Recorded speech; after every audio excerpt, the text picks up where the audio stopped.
Hello, in today's live stream, we're going to be talking about what makes an ukulele player great. And this is a very subjective thing. It's, a good click post. But I thought this would be a really fun opportunity for me to talk about three of my favorite players and to give you three things that they each do that I think is one of the many things that makes them great. All of this is just my opinion with it, and the coolest thing about greatness is it's a very subjective thing. But I think everyone will agree that these three players I'm going to be diving into today are absolutely great, and I hope that the way that I present some of their, great qualities might give you a different perspective on how you listen to them or experience, their music moving forward. But let's go ahead and start with the first player, and that first player is going to be Jake Shimabukuro. Obviously, everybody knows who Jake Shimabukuro is in the ukulele world, and rightfully so. One of his biggest claim to fame is like his arrangement of While My Guitar Gently Weeps with the absolutely crazy fast, frantic, amazing strumming, right? But that's not the quality that I'm going to talk about that I think makes him great, even though it does make him great. The quality that I want to talk about with Jake Shimabukuro today is his use of what we call the rubato technique. Now, rubato is a word that means essentially to play with feeling in music. I believe it was first used to describe some of Beethoven's music, because what he would do is he would have these lyrical melodies played where the tempo would kind of fluctuate to create more of an emotion behind the music. And this is a technique that we take to this day using, and it's one that's incredibly important for solo performers of any instrument to utilize to create that really rich emotional, response that they're trying to get from the listeners. And I think that Jake Shimabukuro is an absolute master of this rubato technique, and I've learned more about the rubato technique watching him than just about anyone. To kind of give an example in context of this, let's use one of his original songs. This tune is called Blue Roses Falling. It's one of my favorite melodies that he wrote. It's absolutely beautiful.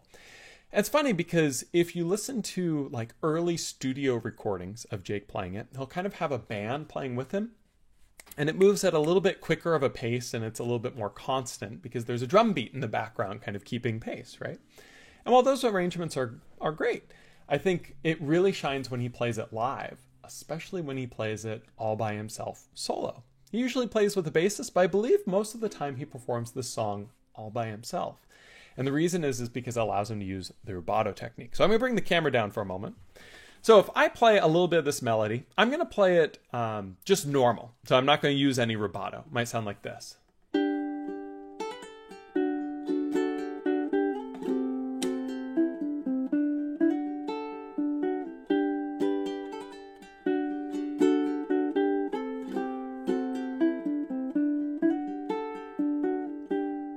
That's still a beautiful melody, but playing with rubato means that I'm going to kind of stretch out these phrases. As I finish a musical thought, I might slow down. As I go into a next one, I might speed up. I'm going to have these little tempo fluctuations as well as dynamic fluctuations of how loud and soft I play to create a very different sort of feel to this tune. So now, what if I play it like this?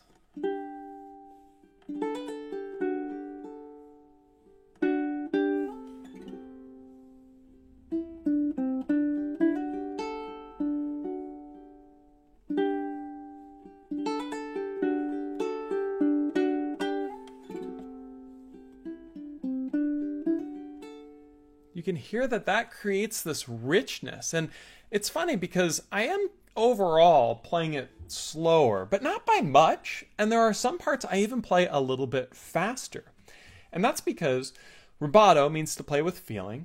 Feeling is a very human thing, right? We're trying to play with emotion. That's like the ultimate human element. And when it boils down to how we create that emotion feeling, we can actually think of a couple different things that we do with our bodies to accent this. I know that sounds funny, but think about it. If you're really calm, what do? Well, your breathing usually slows a bit. Your pulse kind of slows down, right? If you get excited, your pulse might go up a bit. Your breathing might become more labored, right? Your emotions are tied to your heartbeat and to your breath. And you can utilize that sort of feel in your playing to create different emotions. If I speed up my playing and I get a little bit louder, that's sort of like my heart rate's going up and my breathing's becoming more involved. It creates this sort of excitement. At the same time, if I slow down and get a little softer, that can be a lot like taking a deep breath out, kind of relaxing, sitting in a chair or whatever it is you might be doing.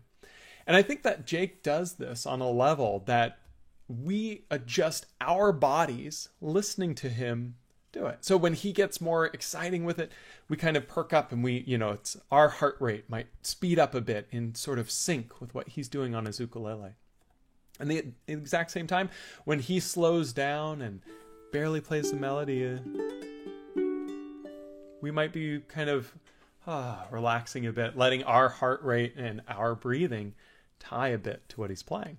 I know it sounds kind of crazy, but next time you're listening to something like that you notice calms you down or whatever else, just listen to the timing of it and think, is a rubato technique being used here to adjust my mood? Is my mood being affected by this music? It's the same reason why I have certain songs I'm allowed to drive to and others I'm not, because all of a sudden I'm going 10 over the speed limit because that song, man, it got intense quick, right? It's the same sort of stuff. And Jake on a solo ukulele does that so well. I'm going to just play a little bit of Blue Roses Falling because I love this tune, really using this rubato technique so that you can see and hear it. And again, if I were to put a click track on, a metronome on, you wouldn't be able to do this. But otherwise...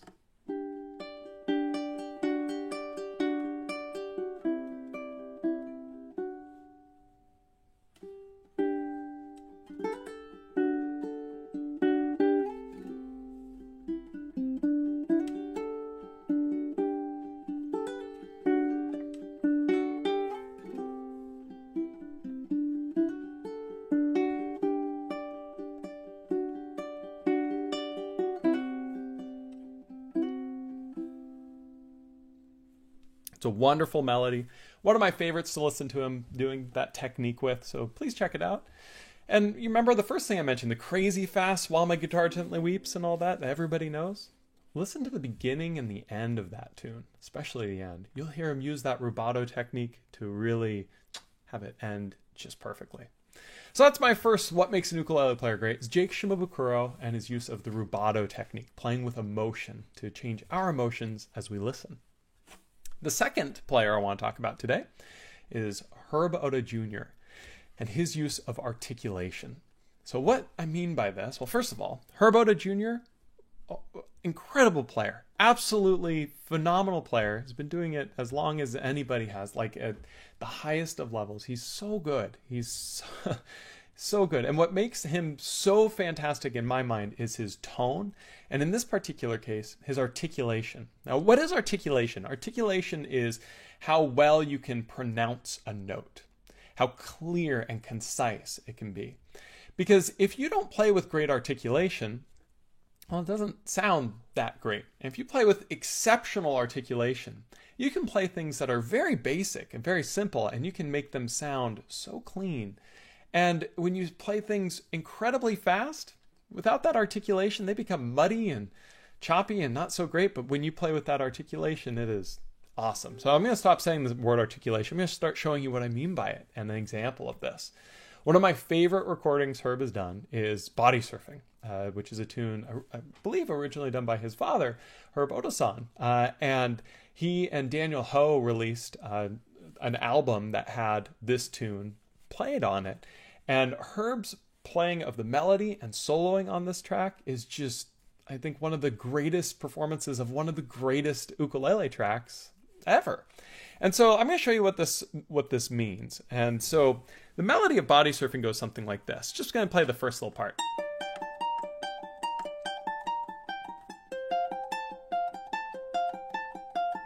Right? It's this really nice, beautiful melody up the neck on the ukulele, way high on the fretboard, and it's pretty fast too, right? At full speed, it's usually at like it's a pretty quick melody.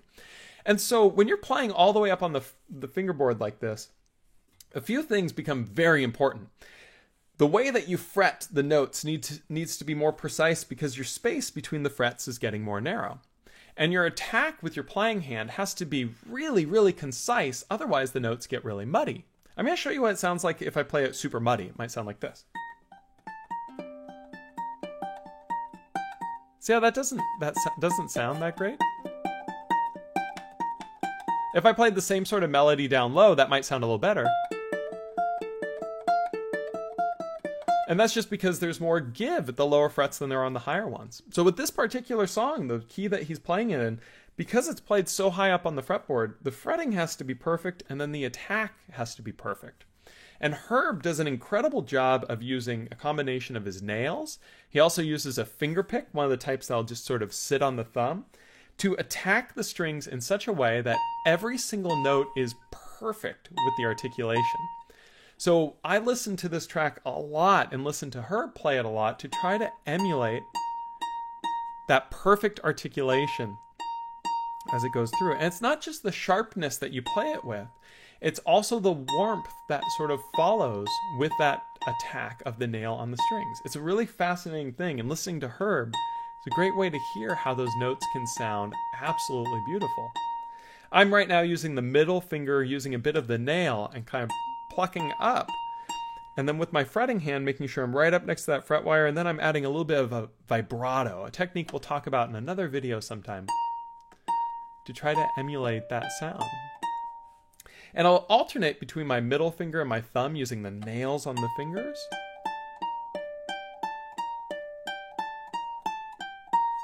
Now this is me going for the best articulation I can, and it doesn't hold a candle to Herb. But you can hear that this sort of technique and this style, really is important to make this melody sound the way it should. And what's so crazy about it with Herb doing it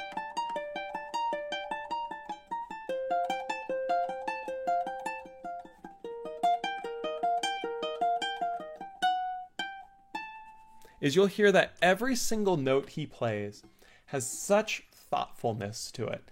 They're so well articulated. Each note is exactly even in its sense of importance with how you perceive it and when you're listening. And if one note is more important from the melody standpoint, maybe one note's supposed to be louder, another softer, he articulates it so perfectly that you know what that note's role is with whatever's being played, if that makes sense. It's so good. It's like butter, but it's also articulate. And he's just fantastic with it.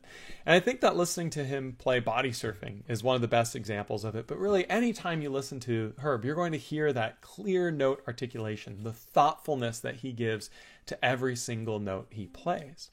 And it's funny because sometimes you might take that for granted because he plays things that are so fast, that are moving so fluidly, that if the notes didn't sound perfect, the tune wouldn't sound very good. And because it just sounds so rich and full, again, it's easy to take for granted. And the easiest way to get the perspective of how clean of a player and how great of articulation he has is to try playing some of those songs yourself.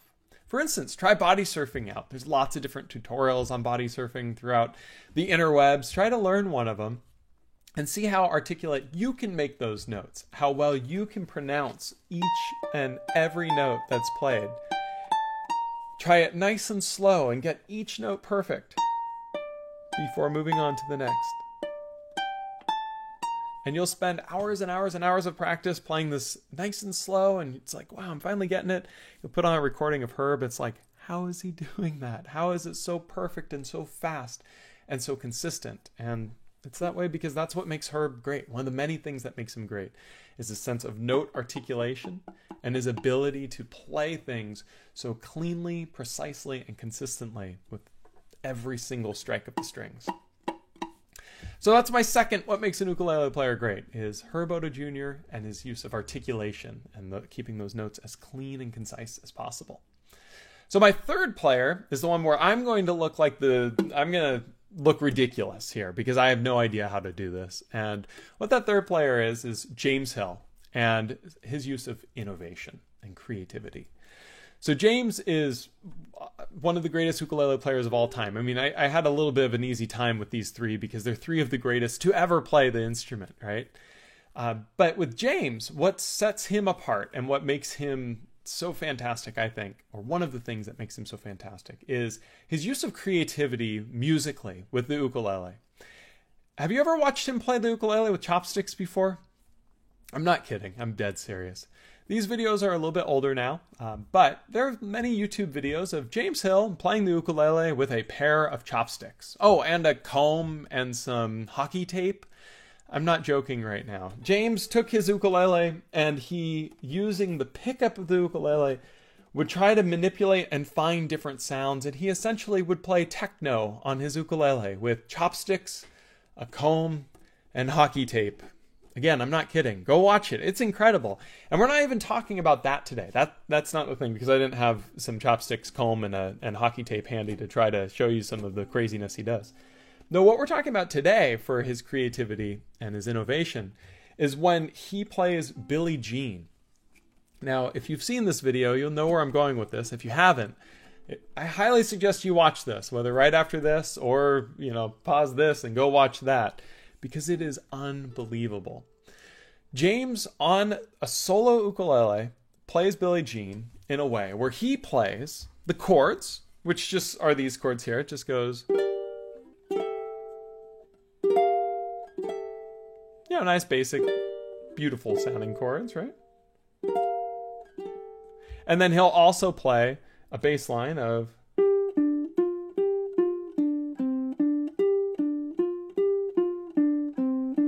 and just those alone would be kind of crazy, right? If I tried that, it would be like something like, I should have done this before the session. Be like,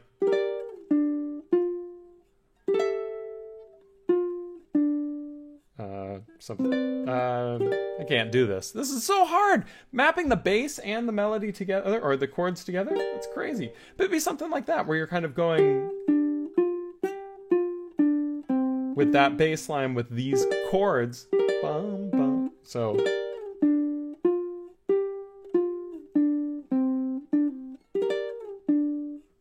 And then go the A minor there. God, James, how do you do this stuff?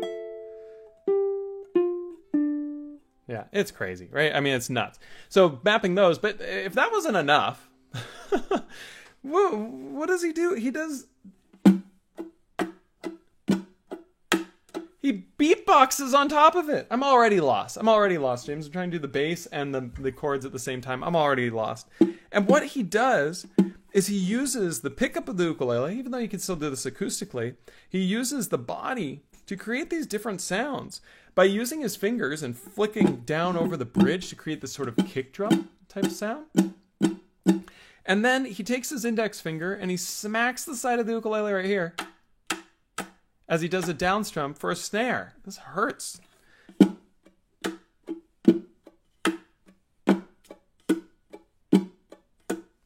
Craziness, right? Now, each one of these things individually, I think is a cool sounding thing. You can sit here and you can practice just playing the chords,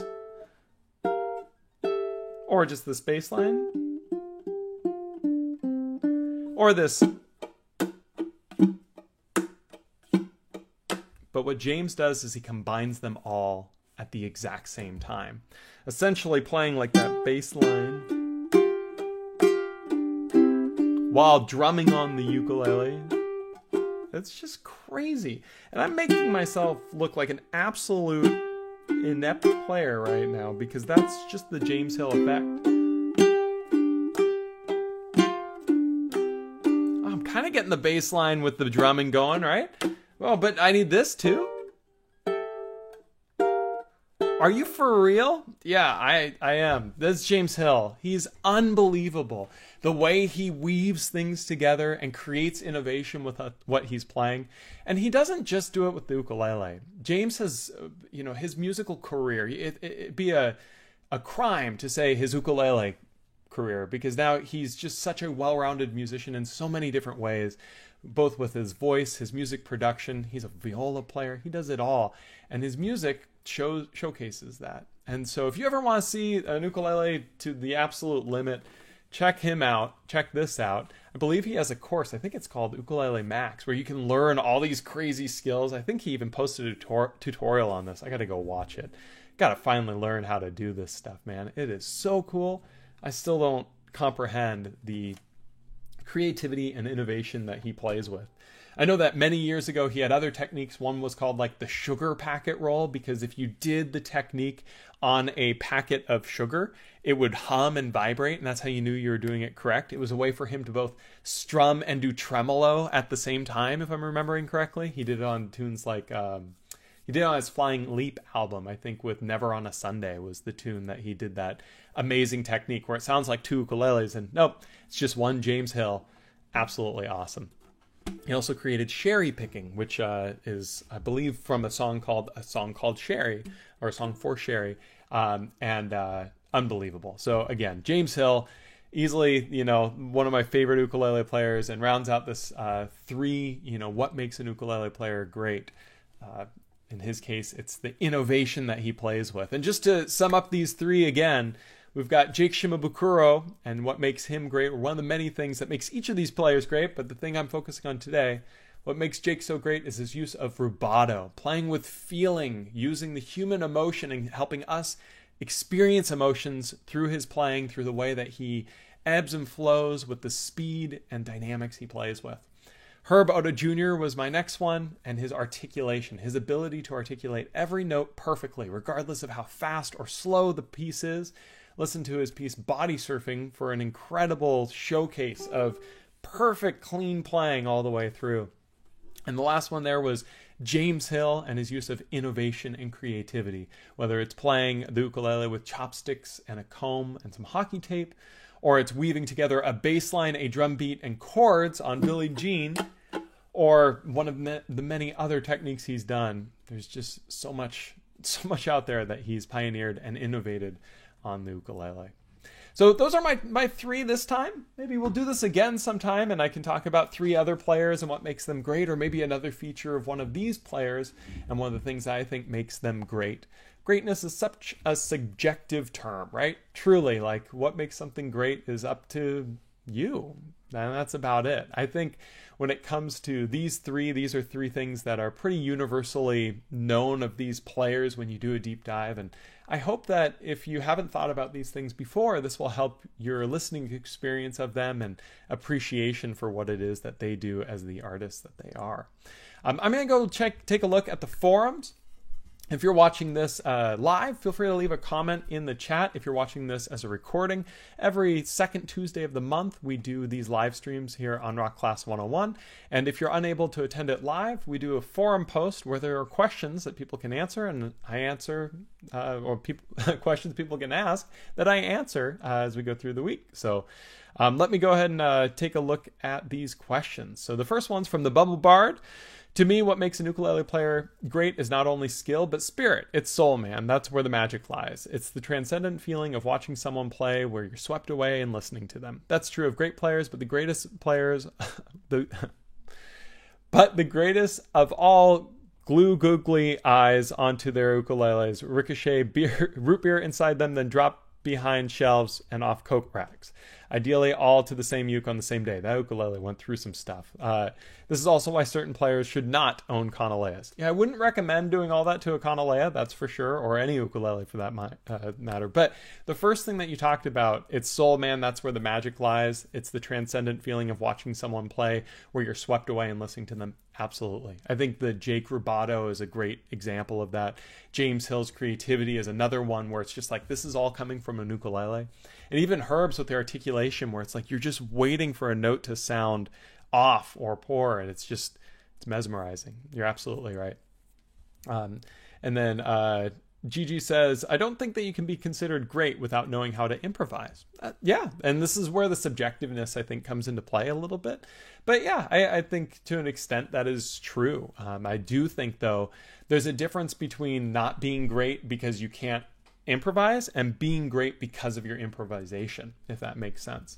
I don't think I'm a great improviser at all. I think that it's something I can do to I can hold my own to an extent, but go listen to Aldrin Guerrero rip a solo and your face will be completely melted off, right? So there are definitely a lot of players where improvisation is one of the many things that makes them great. The Bumblebard says, improvising takes so much skill. You have to know so much to do that. Pretty much everything, every note on the fretboard and every chord, and how to connect those things astutely and freely. So it's equal parts intuition and knowledge. But I also think people can be great in different ways, have huge strengths in one area while not being as great in other areas. To me, being great can take as many forms as there are people and possibilities with the instrument. Exactly. I couldn't have said it better myself with the second part there of, there's so many different ways people can be great. That's what makes greatness so awesome. I will say with improvising, the skills required for improvising are different between people.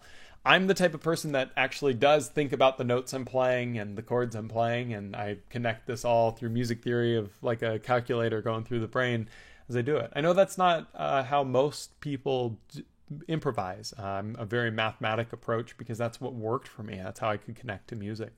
And so everyone's a little bit different. I know of lots of improvisers who don't think at all about what they're doing. They just go, and it's beautiful. And then Mr. Bone says, in my opinion, what makes a ukulele player great is the same thing that makes any other instrumentalist great, their own unique sound. The fact that you instantly recognize them after the first few notes, and the first thing that comes to mind is not the instrument, but the player. Like when you turn on the radio in the middle of a song, you know right away, that's Miles Davis, not, that's a jazz trumpet. Or, yeah, that's J.J. Cale. Okay, not that's some rock guitar. And I picked those two examples because they're both not particularly well known for their super virtuosic, crazy out-of-this-world playing, but for their instantly recognizable sound. I totally agree. And I think that for the most part, if you put on random ukulele recordings of Jake, of James, and of Herb, I could get them real quick. Even just using these concepts to identify them. Just Herb Oda's articulation, just Jake's use of rubato, just James's creativity. Just that feature, I think I could find them. But it's not just that feature. There's so many features that makes them so great. And I think you're absolutely correct with that. I'm looking in the chat now. Ron, I was floored the first time I saw James Hill play Billie Jean. Yeah, right? So one of the videos that went viral, he was playing at Dusty Strings. First uke festival I ever performed at, I think, or one of the first. Where the first time I was on the poster or whatever, right?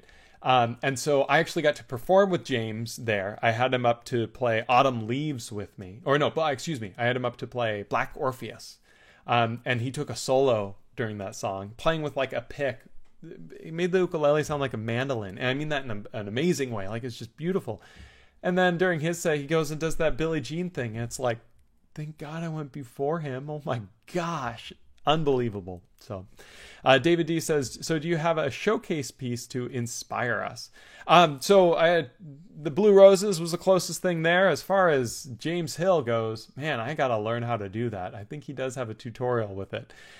With the body surfing, that articulation is also, a great thing to listen to, but it is, it's fun to kind of find your own sounds with this and then use these other players to inspire your own playing. And, I hope that my articulation is better because of the listening I've done and trying to emulate Herb. I hope my rubato is better because of Jake. And while I can't do the crazy stuff James does, I like to hope that my kind of intuition and innovativeness playing the ukulele has changed from watching him and trying to learn some of his stuff. Ron says, you forgot yourself. One of the things that makes you great is your ability to understand what these other greats do and then articulate it to us so we understand too. Well, I very much appreciate that comment. It means a lot. And, I think that if there's one thing that I hope to be great at, it's just to be able to help other people understand how great these that I've learned from are. Because, being able to just dive into the music of these artists and learn as much as I can from them was so fulfilling and such an inspiring thing. And the only thing more inspiring to me than what I learned watching and learning from them is helping other people see that. It's nothing's better when people realize just how incredible these artists are. So David says, you are the only one that plays while skateboarding. Yeah, I don't think that's on accident. I think that playing while skateboarding is not the best of ideas, but it is true. I do skateboard and play ukulele occasionally at the same time. There is a video on my YouTube page confirming this. I also fall while I'm skateboarding and playing ukulele at the same time, but But good stuff. So I don't see any other questions. I'm going to check real quick on the websites just to make sure there aren't any more questions. Again, if you're watching this as a recording, feel free to leave a comment down below. And we do these every second Tuesday of the month. So if you want to make the next one live, I'd love to see you there. Looks like there isn't any more with that. Nope, none more there. I don't see any more in the chat. Thank you so much, Ron, Fort EKR, and David for the questions and comments and everything. Greatly appreciate it. As just to sum up, the 3 players, we had Jake Shimabukuro, Yusuf Rubato, just playing with emotion. He'd make you feel differently through his ukulele. Incredible talent. Herb Oda Jr., his articulation, his ability to precisely articulate every single note he plays. Every one is important. Not one of them is muddy. It's so good, so clean. And James Hill, as use of innovation and creativity. He plays the ukulele with chopsticks, a comb, and hockey tape. He beatboxes on the ukulele, playing bass lines, drum lines, and chords while singing. Not much more you can say to being creative and innovative than that. So please check out these players. Please check out their different tunes. I hope that this maybe will help you watch them with, a different appreciation or at least a different perspective of what they're doing, because they're incredible players. And I'll look forward to seeing you all on the next live lesson. Thank you so much for coming. As always, if you have any questions, leave them down in the comments below. I'll see you all next month. Thank you so much.